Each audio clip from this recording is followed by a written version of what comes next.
Assalamu alaikum wa rahmatullahi ta'ala wa barakatuh. Paix à vous tous et à vous toutes. Bienvenue sur ma chaîne Retour à l'Islam TV.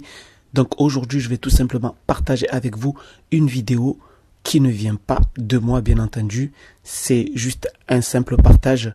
J'ai mis le lien de la chaîne qui a fabriqué cette vidéo parce que ça traite d'un sujet qui est très important à notre époque. C'est le sujet des attentats, du djihad, etc. Qu'est-ce que le djihad en islam? Est-ce qu'un musulman peut se permettre d'aller tuer quelqu'un sous prétexte que cette personne a insulté le prophète, etc. Donc, ça traite sur le djihad. Vous allez apprendre beaucoup de choses sur l'islam. J'ai mis le lien de la chaîne.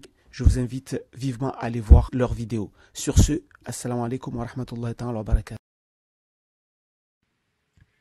Le tueur aurait crié Allahu Akbar. Encore une fois, d'horribles et lâches attaques perpétrées par de grands malades, déséquilibrés, viennent entacher l'image de la religion musulmane, déjà bien écornée par de nombreuses ambiguïtés.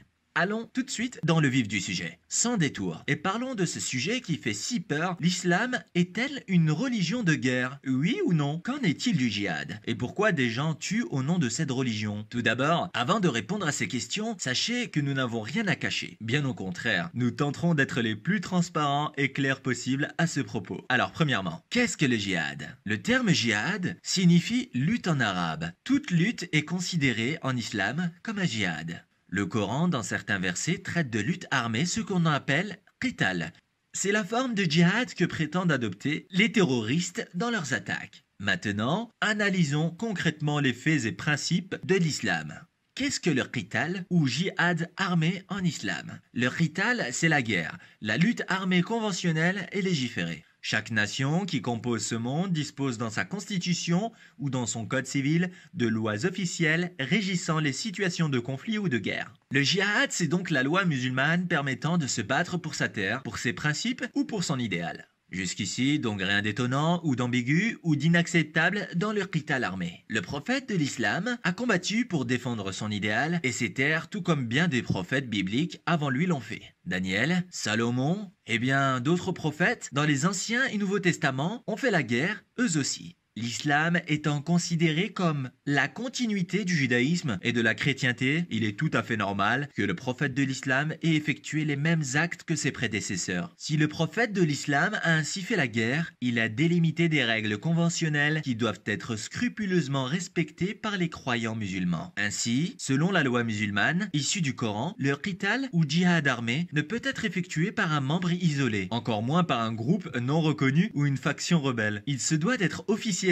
par une nation de croyants et dispose de règles bien précises. Dans ce djihad, il est par exemple formellement interdit de toucher aux civils innocents, aux personnes aux capacités réduites, comme les personnes du troisième âge ou les enfants. Il est également formellement prohibé de s'en prendre à la faune et la flore, d'où d'intentionnellement faire du mal à une population par simple esprit de vengeance, tribalisme ou domination bestiale. L'islam interdit aussi le suicide, et ceci de manière catégorique. Or, comme on le voit bien souvent, beaucoup des actes terroristes commis au nom de l'islam sont effectués via des attaques suicides. En analysant ces règles consensuelles et unanimes chez les musulmans, on se rend très rapidement compte que l'ensemble des attaques commises au nom de l'islam sont en réalité totalement contraires et contradictoires aux règles élémentaires de la religion. Ce que font les terroristes est condamné noir sur blanc par le Coran.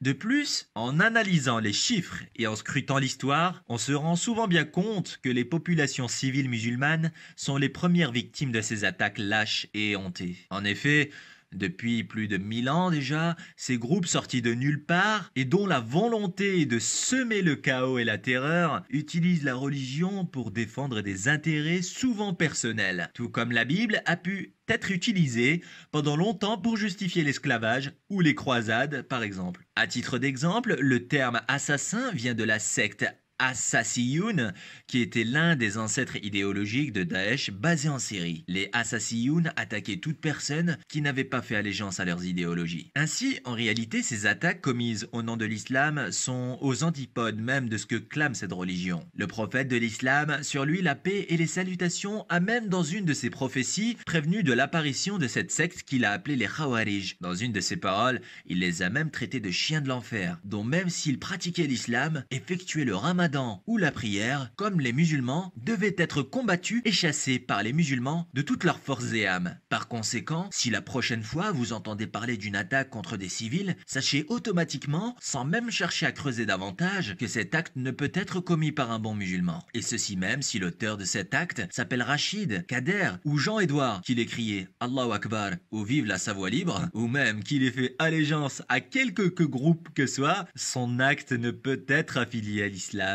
Car l'islam, dans ses lois les plus fondamentales, condamne et lutte contre cet acte. Merci à tous pour votre attention dans cette vidéo. Merci également de partager cette vidéo au plus grand nombre afin de lutter contre le faux là où il se trouve, de propager la vérité à la lumière du savoir et de la connaissance. Nous parviendrons à lutter contre le faux et la barbarie, ensemble, quelle que soit notre foi, notre couleur ou notre frontière.